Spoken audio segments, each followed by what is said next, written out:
شیطان آخری زمانے میں اپنے تمام علم و آگاہی اور ٹیکنالوجی کے ساتھ مومنین کے گھروں کو خراب کرنے کی کوشش کرے گا تاکہ اس میں امام زمانہ علیہ السلام کے سپاہی تربیت نہ پائیں۔ اور دوسرا اہم تعلق کہ جس کو وہ نشانہ بنائے گا وہ مومنین کا ان کے امام سے رابطہ ہے، کیونکہ اگر وہ یہ رابطہ توڑنے میں کامیاب ہو جاتا ہے تو مومنین رشد نہیں کریں گے، وہ کامل نہیں ہوں گے، کمال کے درجے تک نہیں پہنچیں گے۔ سوال یہ ہے کہ امام زمانہ سے ارتباط کس طرح انسان کو کامل کرتا ہے؟ مرحوم آیت اللہ قاضی کہ اس عارف کو آپ سب جانتے ہیں کہ جس کی مثال تشیع میں کم نظیر ہے۔ وہ بیان کرتے ہیں کہ جب نجف میں زندگی کرتے تھے تو جس گلی میں ان کا گھر تھا وہاں پر ایک آوارہ لڑکا بھی رہتا تھا کہ جس کا نام قاسم تھا، کہ جو نماز اور عبادات کو انجام نہیں دیتا تھا لیکن آقائے قاضی کا بہت احترام کرتا تھا۔ اسے آقائے قاضی بہت اچھے لگتے تھے۔ جب بھی آقائے قاضی گلی میں سے گزرتے تھے تو وہ احترام میں کھڑا ہو جاتا تھا اور محبت کا اظہار کرتا تھا، ان کی محبت میں کچھ جملے کہتا تھا۔ ایک مرتبہ جب آقائے قاضی گلی میں سے گزر رہے تھے تو وہ احترام میں کھڑا ہو گیا اور ان سے اظہار محبت کرنے لگا کہ میں آپ کا نوکر ہوں وغیرہ وغیرہ۔ ایک مرتبہ آقائے قاضی رک گئے۔ آقائے قاضی انسان شناس تھے، وہ رک گئے اور کہا کہ قاسم، مگر تم نہیں کہتے ہو کہ تم ہمارے نوکر ہو، ہم سے محبت کرتے ہو؟ کہنے لگا جی آقا، میں آپ کا مخلص ہوں۔ اب آقائے قاضی قاسم سے کہتے ہیں کہ وہ محبت جو تم ہم سے رکھتے ہو اس محبت کی خاطر ایک کام کو انجام دو گے؟ تو وہ کہنے لگا کہ جو کام بھی آپ مجھے کہیں گے میں انجام دوں گا۔ آقائے قاضی نے کہا کہ صرف آج کی رات بیدار ہو، آج کی رات اٹھو اور 2 رکعت نماز شب پڑھو۔ عام طور پر اگر کسی کو سیدھے راستے پر لانا ہو تو نماز شب سے شروع نہیں کرتے ہیں، لیکن آقائے قاضی جانتے تھے، روح کے اعلیٰ درجے کے اسپیشلسٹ تھے، وہ جانتے تھے کہ وہ کیا کر رہے ہیں۔ کہتے ہیں کہ آج کی رات اٹھو اور 2 رکعت نماز شب پڑھو۔ اس قاسم کو دن میں تارے نظر آنے لگے۔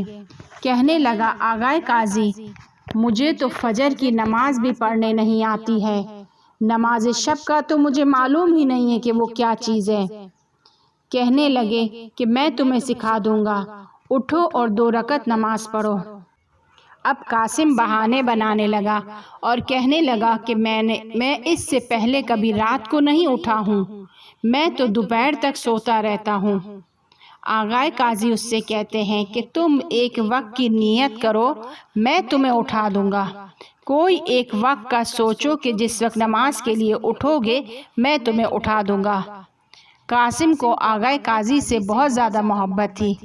کہنے لگا کہ سر آنکھوں پر، آج کی رات اٹھ جاؤں گا۔ گھر گیا اور رات کے ایک وقت کی نیت کی، مثال کے طور پر رات کے 4 بجے کی نیت کی۔ دیکھا کہ پورے اسی وقت پر بیدار ہو گیا، اٹھ گیا کہ جس کی وہ نیت کر کے سویا تھا۔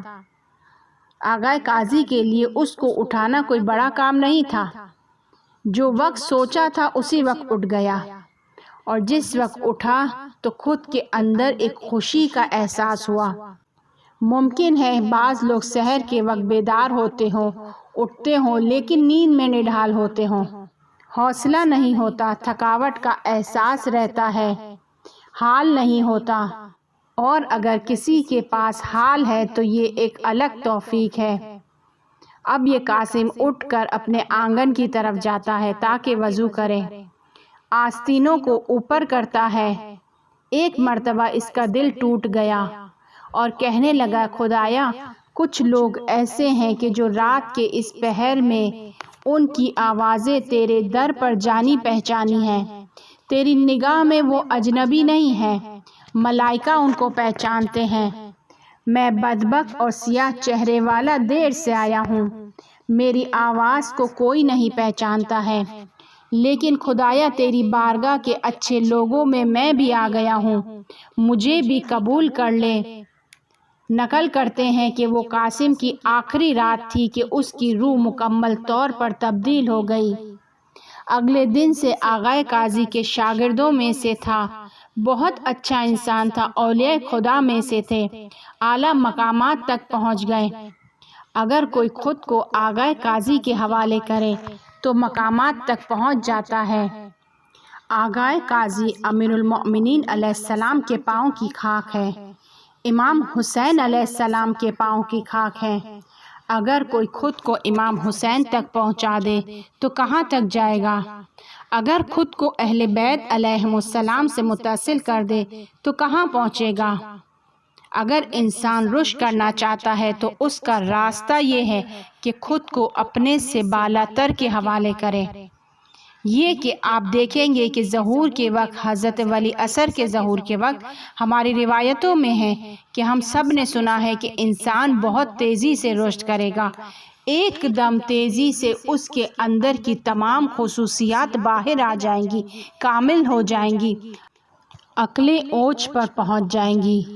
یہ سب روایتوں میں ہے کہ سب کے اخلاق مکمل ہو جائیں گے، کینہ، جھوٹ اور ایک دوسرے کو بے وقوف بنانا یہ سب ختم ہو جائے گا، جھوٹ معاشرے سے چلا جائے گا، سب انسان اخلاق سے پیش آئیں گے۔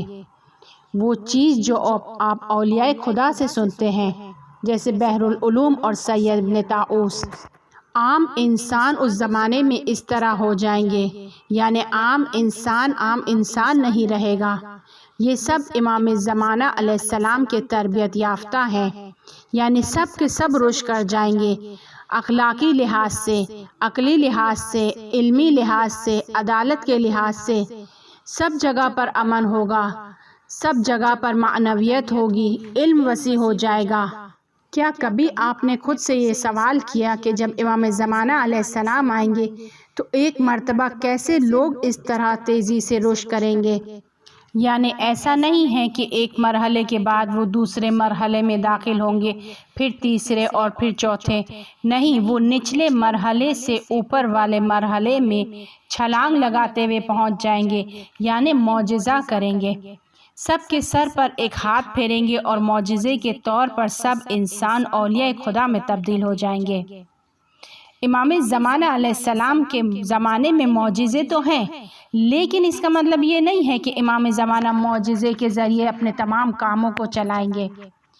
اگر حضرت معجزے سے کام کریں گے تو پیغمبر کا رتبہ ان سے بالا تر ہے، انہیں یہ کام کرنا چاہیے تھا تاکہ تاریخ اس قدر طولانی نہیں ہوتی۔ امام زمانہ علیہ السلام کے زمانے میں معجزے ہیں، ہر زمانے میں خدا مومنین کی مشکلات میں غیبی مدد کرتا ہے، لیکن امام زمانہ کے کام کے انداز کو معجزہ نہیں کہہ سکتے۔ کیا امام زمانہ روزانہ صبح کلاس لیں گے، درس دیں گے اخلاق کا، یا عرفان کی کلاسیں رکھیں گے کہ سب بیٹھیں؟ ایسا نہیں ہے، ایسی کسی چیز کو نقل نہیں کیا گیا ہے۔ کیا امام زمانہ لوگوں کو ختم دیں گے، وظیفے دیں گے، ذکر دیں گے، ایک چلہ کے بعد دوسرا چلہ دیں گے تاکہ آپ کی عقل مکمل ہو جائے، آپ کے اندر کی اخلاقی صفات مکمل ہو جائیں؟ ایسا نہیں ہے۔ تو پھر ایسا کیا ہے کہ اچانک لوگ عقلی، اخلاقی، عدالت، امن، معنویت ہر لحاظ سے رشد کر جائیں گے؟ اس کا جواب یہ ہے کہ لوگ اس زمانے میں خود کو امام زمانہ علیہ السلام کے حوالے کر دیں گے۔ اس زمانے کے لوگ اس طرح کے ہوں گے، امام کے سامنے زانو ٹیک دیں گے، ان کے آگے تسلیم ہو جائیں گے۔ جب خود کو ان کے حوالے کر دیں گے تو امام زمانہ علیہ السلام کے کمالات ان کے اندر ظہور کر جائیں گے، یعنی اصل میں امام زمانہ علیہ السلام کی عقل، امام زمانہ علیہ السلام کا اخلاق، امام زمانہ علیہ السلام کی عدالت ان کے ساتھیوں میں، ان کے مددگاروں میں جلوہ کر جائے گی، ان میں امام زمانہ علیہ السلام کی صفات ظہور کر جائیں گی، اور وہ اس طریقے سے رشد کر جائیں گے، کامل ہو جائیں گے۔ پھر کسی کی بھی شخصیت دوسروں کے لیے باعث آزار نہیں ہوگی، ہر شخص دوسرے شخص پر مہربان ہوگا، ہر شخص دوسرے شخص کا خدمتگار بن جائے گا۔